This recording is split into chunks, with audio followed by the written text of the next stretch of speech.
ပတ်မှာတစ်ချိန်ထပ်တောင်မှပို့ပြီးတော့မရွတ်တဲ့နဲ့ငွေအဝင်အကျန်းဆုံးလက်အပွင့်ဆုံးပတ်စံအရာဆုံးဆိုတဲ့ဂါရာတစ်ပုဒ်ကိုပြပြမယ်နော်အဲ့ဒီဂါရာကိုရွတ်ဖက်လိုက်တာနဲ့ကိုယ့်ရဲ့အနီးနားမှာရှိတဲ့ပုံကိုယ်တွေပဋ္ဌာန်းဆက်တွေကိုနဲ့တော်ဆက်ခဲ့မှုတဲ့ဆွေတော်မျိုးတော်တွေ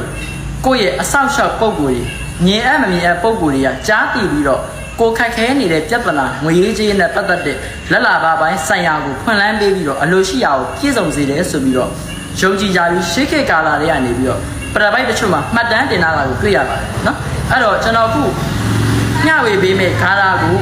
တပတ်ကိုတစ်ချိန်ပဲရွတ်ပါမိမိရဲ့မွေးနေ့မှာရွတ်လိုက်ပေါ့နော်ဘုရားတွေပါရှစ်ခိုးပြီးတော့အဲ့ဒီဂါရာတော်မြတ်ကိုတချို့ကတော့ပတိတပတ်စိတ်လိုက်တယ်တရားရှိကောက်ရွတ်တာပေါ့တချို့ကတော့အများကြီးမရွတ်နိုင်တော့ကိုးကောက်ရွတ်တယ်ရတယ်စိုက်တဲ့လောက်ရွတ်လို့ရတယ်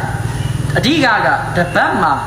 တစ်ချိန်ထပ်တောင်မှပို့ပြီးတော့မရွတ်သင့်ဘူးနော်ဘာလို့ပို့မရွတ်သင့်လဲဆိုတော့အင်တန်မှငွေမတရားဝင်တယ်အဲ့တော့အဲ့လိုမျိုးဝင်တာနဲ့အမျှလေအလှူဒန်းပြုပေးရတယ်နော်အဲ့တော့သူ့ရဲ့ပရပိုက်မှာသတ်မှတ်ထားတဲ့အတိုင်းတပတ်ကိုတစ်ချိန်ပဲရွတ်ပေးရတယ်ခါရာကတော့အရှိန်မဟုတ်ပါဘူး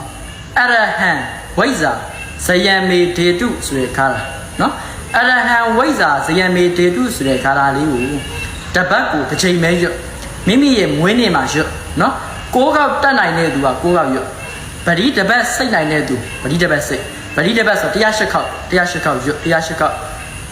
ပရိစိတ်ပြီးတော့လိုရာဆုတောင်းနော်တချို့ကအများကြီးမရွတ်နိုင်ဘူးပရိတပတ်လည်းမစိတ်နိုင်ဘူးမအားဘူးဆိုကိုးကောက်ပဲရွတ်ပြီးတော့ငွေချင်းနဲ့ပတ်သက်ပြီးခက်ခဲနေတဲ့ကိစ္စတွေဆုတောင်းရနော်အဲ့လိုမျိုးတပတ်ကိုတစ်ချိန်ပဲရွတ်လိုက်တာနဲ့တိတိတတာနဲ့ကိုလက်လာပါတွေပွင့်ပြီးငွေတွေရွှင်ငွေတွေဝင်လာတာဟာပွဲတွေလက်တွေပါပဲကျွန်တော်ရဲ့ပြိဿတချို့နဲ့အတိမိတ်ဆွေတချို့ကိုလည်းကျွန်တော်မျှဝေတဲ့အခါမှာအသုံးပြီးတော့ရွတ်ဖတ်ပြီးတော့ယုံကြည်တဲ့အခါမှာအင်တန်မှစွမ်းတယ်ထူးခြားတယ်ငွေတွေရွှင်တယ်လက်တွေပွင့်တယ်မတရားလုပ်ငန်းစီးပွားတွေဖြစ်တော့အားအဆင်ပြေတယ်တချို့ဆိုအကျွေးတွေအားလုံးမှာကြေသွားတယ်အကျွေးကြေတယ်ဆိုတာဘာလို့ကြေတာလဲလက်ပွင့်လို့ကြေတာပေါ့ပတ်စံတွေရလို့အကျွေးကြေတာပေါ့နော်ငွေတွေရွှင်လာတယ်စီးပွားရေးမှာအဆင်ပြေတယ်လက်လာပါပွင့်ပြီးတော့ငွေမတရားဒလဟောဝင်တယ်အဲ့တော့အဲ့ဒီကာလာကိုတပတ်ကိုတစ်ချိန်မဲရွတ်ပါလူရဆူတောင်းမှာအင်မတန်မှလက်ပွင့်ပါတယ်နော်